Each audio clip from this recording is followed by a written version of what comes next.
Sabihin ko na sa inyo. Kung sinabi kanina ni boss, dyan lang sa UCC, di ba sinabi niya?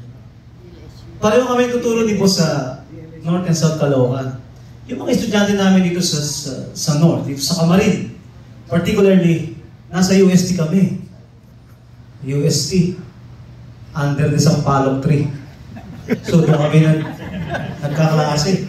Totoo yan. Under the Sampaloc tree. Wala nang kwarto eh. Yung mga kwarto doon, parang kaning baboy. Correct. Napabayaan, ano? So, siyempre, we as professor, nasaktan kami. Kasi hirap na hirap yung mga bata. Nagkaklase kami sa Hagdan, nagkaklase kami sa Piggery, nagkaklase kami under the Sampaloc tree. Isipin po ninyo, ma'am sir, pag umulan.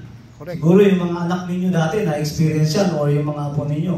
Pag umulan, tignan ninyo, nagkaklase kami sa ilalim ng Sampaloc tree habang umuulan, umaambon, putik-putik to.